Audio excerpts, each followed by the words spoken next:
So, this is just my own little funny recommendation. What would I recommend that you look out for when you move into your villages? It's always villages, isn't it? Or urban areas. Well, look out for different notions of masculinity, of those that sort of, what is it that is a real man? Do you have to beat up your wife and have 20 lovers? Because then you know what you should be working on in that context.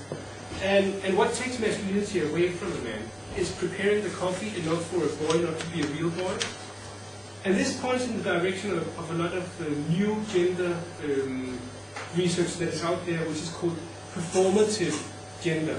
So gender is not seen as much as something that is biological, and then sex is biological and gender is cultural or social, but that gender emerges when you perform, okay? So when I'm standing here with my beard, clearly you know what I am, but the next second when I'm sort of start behaving in a different way, then you start challenging my gender, then you say, okay, he looks a bit like a man, but you know, there's something wrong with that guy. He's weird, and he could be something else. So there's a lot of, I mean, a lot can be known from asking, what can you do to lose sort of your male position? Anyway, what I have done in South Africa is to look very closely into local categories of lovers and relationships and how they're gendered and what it means to people. And we're getting there in a second. And that kind of detailed information, and don't come telling me that you don't have the resources to do 10 months of ethnographic fieldwork before you start programming. These things can actually, if you ask specifically for them, you can find out a lot of stuff about categories of lovers and relationships and partnerships and so forth, just by doing 1, 2, 3 focus group discussions. Because they all know them. They use them every day. They recognize one when they see one. Okay? So you can do that. And that kind of insight will allow you to design a communication campaign, prevention campaign, that specifically resonates with people's own experience of how they see the world. Okay? Okay, let's move on. So, gender, it never comes alone. We've been talking about gender for far too long without recognizing that class and socioeconomic status, ethnicity or race, and also to a very large extent, the age. The age of a person is very key. I have found that most of my male informants, they would like to have girlfriends who are 5 years younger than themselves. Okay? Most of them are 21, 22, 23. This means a lot. This means a lot. They're dating 16-year-olds, 17-year-olds. So immediately, out of age, even more than gender, arises an inequality that is difficult for those girls to sort of bridge. What should they do? I mean, clearly, he's got all the advantages, not only of a gender patriarchal dividend, but definitely also of age. And then also recognizing that we are always working in specific cases.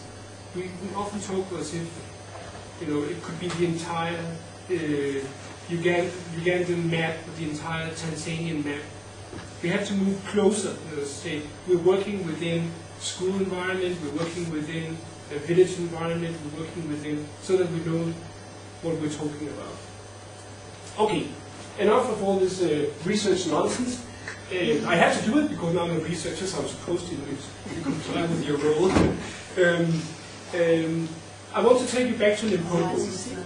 So these girls right here, they are the lioness of the ANC youth movement. And this is during an election. They're trying to seduce the male voters. Okay?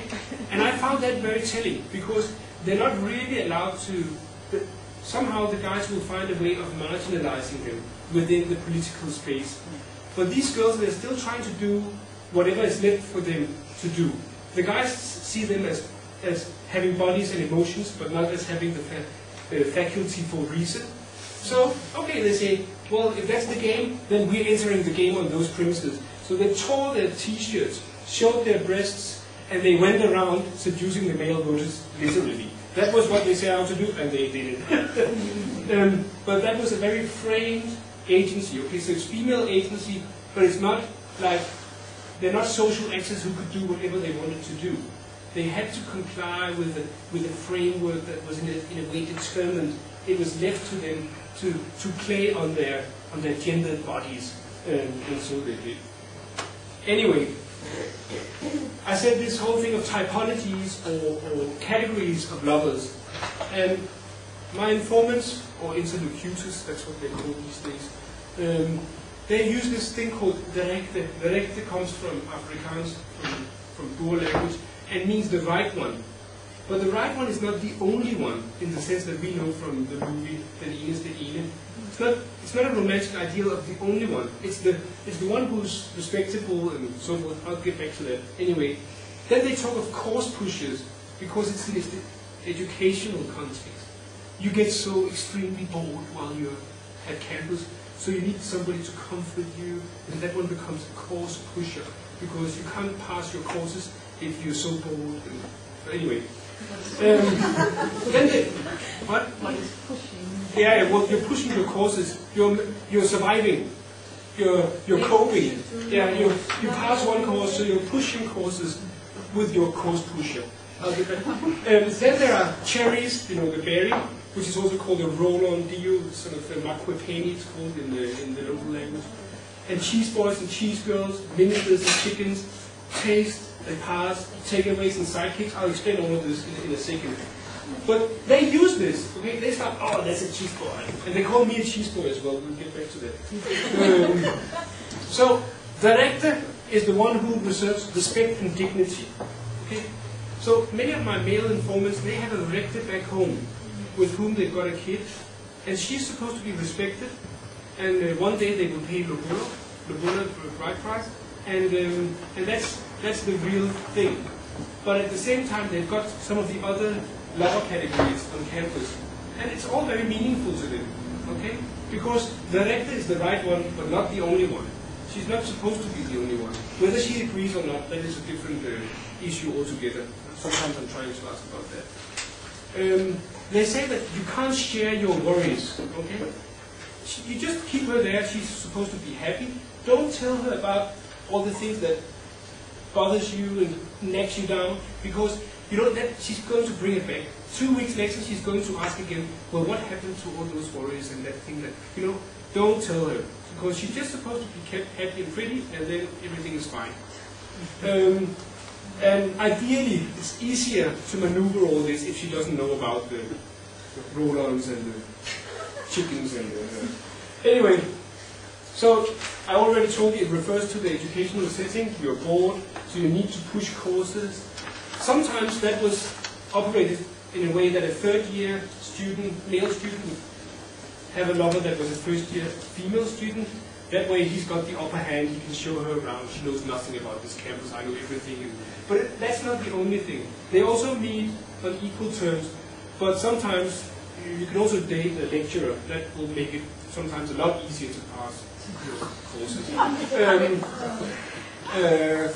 And there's also a conceptual overlap between course pusher and minister of education, because the girls call the guys who give them stuff, they call them ministers, okay?